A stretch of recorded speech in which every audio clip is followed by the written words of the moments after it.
Melanjutkan dari part sebelumnya, di mana saat ini kita pun diperlihatkan dengan keadaan dari Ludaksi yang kini mulai melihat laporan bulanan bisnisnya. Dia kini mulai memahami jika omsetnya terus turun saja tiap bulan, bahkan mencapai 10%-an lebih. Ludaksi pun sangat kecewa dengan mengetahui hasil ini. Dia kini menyadari jika bisnisnya tidak berkembang dengan cepat lagi.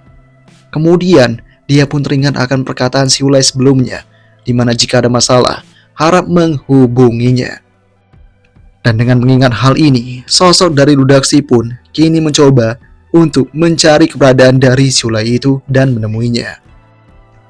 Daksi saat ini juga menyadari akan satu hal, di mana ini terkait dengan teknologi Velong yang terus membuatnya kalah dalam persaingan. Sementara di tempat yang berbeda, kita pun diperlihatkan yang Velong yang sangat senang sekali karena omset bulanan saat ini mencapai titik tertinggi baru lagi. Dia benar-benar merayakan hal ini. Dia berharap si Ulay dapat memberikannya program baru lagi. Dalam waktu yang singkat, teknologi Velong membuatnya terdengar dan berwarna. Sekarang telah menjadi kepala perdagangan internet naga. Yang Velong benar-benar tampak tak menyangka dengan apa yang dia capai. Yang Velong sangat berharap jika si Ulay dapat memberikannya kejutan demi kejutan lagi di masa depan. Kemudian kita pun diperlihatkan dengan si Ulay yang kini menginginkan sebuah tempat. Dia membelikan sebuah hotel di sebuah tempat terpencil. Saat ini, si Ulay sudah memantapkan posisinya dan dia ingin mendapatkan itu. Ketika pembelian dilakukan, pegawai berkata dalam hatinya, pria ini sebenarnya cukup cepat dalam melakukan pembelian. Namun, aku tak menyangka seleranya begitu buruk dalam melakukan pemilihan. Dia memilih tempat yang terpencil. Saat ini terjadi, si Ulay berkata dalam hatinya, mungkin pegawai akan menganggapku aneh karena melakukan pembelian ini, namun dia tidak mengerti apa-apa tentang sistem dunia ini. Aku mengetahui bahwa tempat itu nanti akan adanya lonjakan penjualan. Membeli tempat di tempat yang seharusnya itu memang tepat bagi diriku. Si Ulay tahu harga-harga sekarang masih sangat murah sekali, dan ketika waktunya tiba nanti, si Ulay benar-benar akan meraup keuntungan yang sangat melimpah. Si Ulay saat ini tidak peduli dengan perspektif dari pegawai ini. Yang dia pedulikan adalah perkiraannya, di mana si Ulay yakin berdasarkan catatannya, pemerintah akan menerbitkan ini dalam waktu sekitar 2 bulan lagi, dan pengumuman relokasi tanah tersebut akan segera dilakukan. Si Ulay tahu waktu yang tepat akan mendapatkan hasil yang melimpah. Setelah itu, si Ulay pun pergi untuk berdiam diri mencoba untuk menenangkan dirinya di tempat itu. Si Ulay melakukan banyak aksi dan kini dia menyadari bahwa semua tekanannya mungkin akan segera dihilangkan. Setelah melakukan hal itu, si Ulay kemudian bertemu dengan Profesor Guo. Ketika pertemuan dilakukan, si Ulay juga memberikan skripsinya kepada Guo. Saat itu, Guo mengatakan kepada si Ulay jika ini benar-benar sangat mengesankan. Tesis yang dilakukan oleh si Ulay juga sangat bermanfaat sekali dan ini benar-benar lancar. Dalam kondisi yang semacam ini juga, Guo mengatakan dalam hatinya, si Ulay ini tidak hanya punya kemampuan profesional yang terlalu keras, karakter moralnya juga sangat ahli sekali. Tesisnya ditulis dengan sangat baik, sehingga aku meminta untuk mengubahnya lebih dari belasan kali. Namun dia tidak bosan sama sekali mendapatkan perlakuan yang seperti itu dariku. Dia tampaknya manusia yang sangat jujur. Sulit mencari siswa seperti ini di kehidupan yang sekarang. Kestabilan emosinya dan juga kemampuan rasionalnya benar-benar gila. Dan aku masih tak menyangka dalam kejatuhanku sebelumnya hanya dia yang berdiri kokoh untukku di sisiku. Si Ulay dan Guo terus berbincang. Mereka membahas bisnis yang dilakukan oleh si Ulay ini. Dan bagi Guo, itu merupakan langkah yang baik sekali. Guo kemudian menanyakan kepada si Ulay apakah si Ulay ada waktu akhir pekan ini. Dalam kondisi yang semacam ini, membuat si Ulay mengatakan jika dia punya waktu tersebut. Si Ulay juga berkata dalam hatinya, meskipun aku sekarang punya banyak uang, namun relasi juga sangat penting sekali. Profesor Guo sepertinya punya banyak kenalan yang di luar dari jam pendidikan.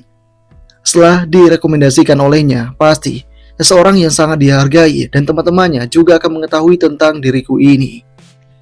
Si Ulay tahu bahwa nantinya bakalan banyak sekali orang-orang penting yang ada dalam pertemuan itu. Kemudian mereka pun akan berencana melakukannya di waktu malam minggu. Dengan segala yang terjadi, membuat Siulai pun akan segera memberitahukan Master G tentang semua ini. Dia tidak akan pergi latihan terlebih dahulu minggu ini karena ada hal yang harus dilakukan.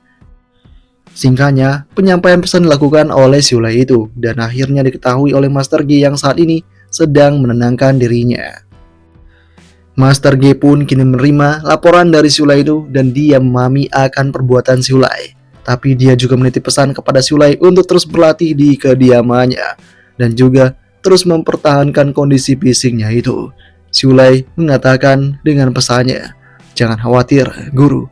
Aku bangun pagi setiap hari untuk berlatih paling banyak dan juga membaca setiap buku yang kemarin diberikan kepadaku." Singkatnya, pertemuan formal itu pun kini dilakukan dan Siulai bertemu dengan orang-orang hebat yang ada di tempat itu. Siulai di sana bertemu dengan banyak sekali orang hebat, mulai dari infrastruktur, investasi, dan berbagai bidang lainnya. Bahkan ada Warren Buffett di sana, selaku bapak investor di dunia. Siulai pun tampak sangat terkejut dengan apa yang dia lihat. Dia tak menyangka Profesor Guo punya relasi yang setinggi ini. Pertemuan kemudian dilakukan oleh Guo dan rekan-rekannya yang ada di sana. Guo tak lupa langsung memperkenalkan Siulai di hadapan semua orang yang ada di tempat itu.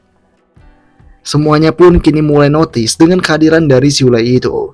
Dan Guo juga memperkenalkan kepada semuanya jika Siulai merupakan siswa yang sangat berbakat sekali dan punya moral yang sangat baik sekali. Dia merupakan cerminan dari anak muda yang sangat tangguh dan pantang menyerah. Siulai di sana mendapatkan apresiasi yang setinggi-tingginya, yang membuat Siulai benar-benar merasa cukup dihargai. Tidak lama kemudian, mereka masuk ke dalam tempat jamuan makanan. Di sana, mereka akan memakan makanan yang tersedia di tempat itu. Dan tak lupa minuman-minuman mahal yang ada.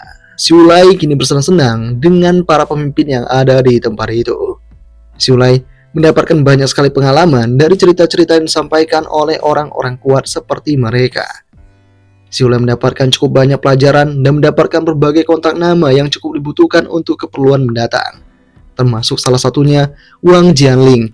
Wang Jianling merupakan seseorang yang punya perusahaan yang cukup besar. Dia mengajak Siulai untuk datang kepadanya dan memberikan ide berkelas dari Siulai itu. Siulai mengerti dan akan menyempatkan dirinya ketika punya waktu luang. Dengan segala yang terjadi, Siulai cukup bangga dengan pencapaiannya hari ini. Kemudian, Siulai menatap ke arah gadis yang tampak diam sedari tadi yang merupakan anak dari salah satu petinggi yang ada di sana. Siulai tahu gadis ini tidak mengatakan sepatah kata apapun sejak kemunculannya. Dengan kondisi yang ada, si gadis mulai menatap ke arah Siulai itu, dan keduanya kini tampak canggung. Si gadis tampak sangat malu ketika menatap mata dari Siulai itu. Pesta terus dilakukan dengan semangat-semangatnya hingga pada akhirnya semuanya pun mabuk seketika. Dan dengan adanya hal ini, Siulai masih dalam keadaan tegar. Sementara pada saat ini, gadis kecil itu pun kini tampak sangat gelisah karena dia ingin buang air kecil, namun dia sangat ketakutan. Dia membangunkan orang-orang yang dia kenali untuk membantunya mengajak ke toilet agar mengantarnya, namun tidak ada satupun yang bisa untuk membantunya itu. Si gadis benar-benar bingung tentang siapa orang yang mampu membantunya dalam kondisi sulit semacam ini. Dia tak mampu untuk bergaul dengan orang-orang di sekitaran, apalagi dengan orang-orang yang tidak dia kenali. Si gadis kecil terus mencoba untuk menahan itu, sehingga dirinya tampak sangat gelisah sekali. Siulai akhirnya menyadari akan pergerakan aneh dari gadis kecil itu, dan kini Siulai mencoba langsung mengatakan kepada gadis kecil itu, "Apakah kau perlu bantuan?" Kini Siulai mengajak gadis kecil itu untuk pergi ke toilet bersama jika dia tidak keberatan. Siulai cukup kaget dengan perkataannya itu karena seakan-akan dia merupakan pria yang sangat playboy dan sangat tidak tahu diri. Ini benar-benar keluar dari mulutnya dalam keadaan yang cukup tidak sadar. Namun tak disangka, gadis kecil pun kini mengangguk respon itu dan bersedia untuk pergi karena memang dia tujuannya untuk pergi ke toilet. Siulai cukup terkejut dengan respon itu karena dia menyangka sebelumnya gadis ini akan meneriakinya sebagai orang yang malang. Namun untungnya, tidak direspon apapun dan mendapatkan tanggapan yang baik. Kemudian mereka berdua melangkah menuju ke toilet itu. Dan dalam perjalanan, si gadis kecil tampak sangat ketakutan ketika bertemu dengan orang-orang di sekitaran sana. Saat melakukan perjalanan, Sulai pun mengerti jika gadis kecil ini tampaknya kesulitan untuk melakukan sosialisasi dengan masyarakat yang ada di sekitaran. Sulai kini memahami akan satu hal, dia seperti menuntun anak kecil yang sedang bersamanya. Sulai benar-benar tak menyangka jika dia terus dijadikan sebagai pengasuh anak kecil seperti ini. Ketika tiba di toilet, Sulai akan pergi ke toilet laki-laki sedangkan si gadis kecil akan pergi ke toilet wanita. Singkatnya, mereka berdua pun berhasil untuk melakukan itu, dan saat ini si gadis kecil cukup merasa berterima kasih kepada Sulai karena telah membantunya. Mereka kembali ke tempat semula. Saat ini, Sulai mencoba untuk berkenalan dengan gadis kecil itu. Dia mengatakan namanya di sana, dan si gadis kecil pun tampak kaget dengan adanya perkenalan itu. Dia tak terbiasa untuk melakukan hal ini. Dia mengatakan dia baru pertama kali mendengar nama Sulai di lingkungan ini. Kemudian, Sulai menanyakan hobi gadis kecil itu yang ternyata juga hobi membaca buku, namun buku fiksi dan fantasi. Sulai saat ini menyadari akan satu hal, di mana gadis kecil ini tampaknya sangat sulit untuk diajak bicara. Sulai tidak pernah begitu diam dalam hidup ini. Dia benar-benar tidak tahu jika ada orang yang punya sifat yang sangat pendiam semacam ini. Singkatnya, acara itu pun selesai dan kini Sulai langsung membopong sosok dari Profesor Guo itu. Namun ketika dia bergegas meninggalkan tempat itu, si gadis kecil kembali menyapa Sulai dan mengatakan, "Maukah kau datang untuk makan malam lain kali?" Sulai mengatakan jika dia tidak dapat menjanjikan itu karena dia masih sibuk akan pekerjaannya. Dengan kondisi yang ada membuat gadis kecil itu tampak terdiam. Namun Sulai kemudian mengatakan kepada gadis kecil itu, "Jika kamu ingin bermain denganku, datanglah ke kampus Hangzhou untuk menemukanku." Si gadis mengerti akan hal itu. Kemudian Sulai dan Guo dalam perjalanan. Di dalam perjalanan, Sulai kini tampak senang karena mendapatkan berbagai kontak dari petinggi-petinggi yang ada. Dia kini juga menyadari akan satu hal, para petinggi itu hanya akan menempatkan kita di mata mereka ketika mereka menunjukkan nilai yang sama, menyamai status mereka itu. Jika tidak punya potensi, kemungkinan diabaikan akan sangat meningkat. Kemudian, Sulai menyimpan semua kontak itu dengan sangat rapi sekali. Kali ini juga, Sulai teringat akan perkembangan internet dari Ludaxi. Sepertinya, Ludaxi juga akan meminta bantuannya.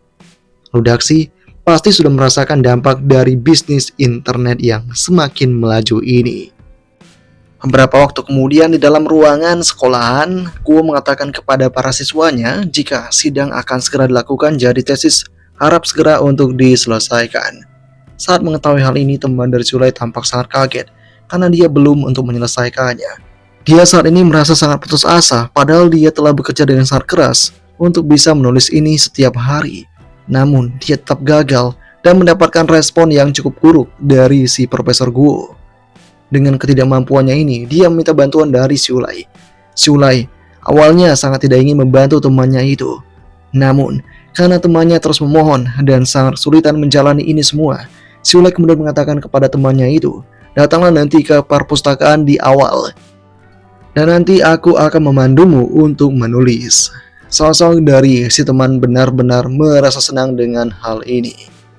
Beberapa saat kemudian, kita pun diperlihatkan dengan Liao Kexin yang sedang menunggu di sebuah pohon.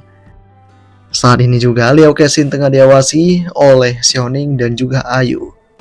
Mereka ingin melihat apakah Liao Kexin punya hubungan yang benar-benar dekat dengan sosok dari Sulai. Benar saja, lama kemudian Sulai datang ke sana. Dengan kondisi yang ada ini membuat sosok dari si Xiaoning benar-benar terkaget, tidak menyangka. Padahal sebelumnya, Sulai mengatakan jika dia tidak punya hubungan apapun dengan Liao Kexin, tapi malah bertemu secara diam-diam seperti ini. Sesaat kemudian, Liao Kexin dan Sulai akan menuju ke sebuah tempat untuk makan sambil berbincang-bincang. Dan tidak lupa, Xiaoning membuntuti mereka dari belakang. Ketika tiba di sana, sosok dari Liao Kexin mengatakan kepada Sulai jika dia telah menulis cerita pendek yang mungkin dapat dibantu oleh Sulai untuk melakukan penilaian. Sulai sangat antusias dan ingin menilainya dengan cepat. Dia mulai melakukan pengecekan itu dan berkata dalam hatinya, perasaan mengejar bintang menjadi idola, seperti teman sungguh luar biasa. Pertama kali, aku dapat mengikutinya dan memahami informasi waktu nyata dari pekerjaan tersebut. Dan dengan adanya semangat yang membara dari Sulai, membuat Liu Kexin juga berkata dalam hatinya, perasaan diakui seperti ini benar-benar sangat mempesona. Aku sangat beruntung punya sesosok Sulai dalam kehidupanku. Dan dengan segala kondisi yang ada membuat Xiaoning tampak sangat gelisah. Dia kini sangat murka di meja makannya. Temannya tidak bisa berbuat banyak. Saat ini Xiaoning sangat kesal sekali. Dia tahu Xiaolai tidak lagi menatapnya ketika mereka berpas-pasan. Xiaoning sangat marah di tempat itu, namun dia tidak bisa berbuat banyak. Dia tidak akan mengambil cara kotor untuk mendapatkan Xiaolai. Dia merupakan orang yang terpelajar, jadi dia harus menyusun rencana apik untuk melakukan dan menyelesaikan ini semua. Xiaoning tampak sangat berambisi sekali melakukan aksinya ini.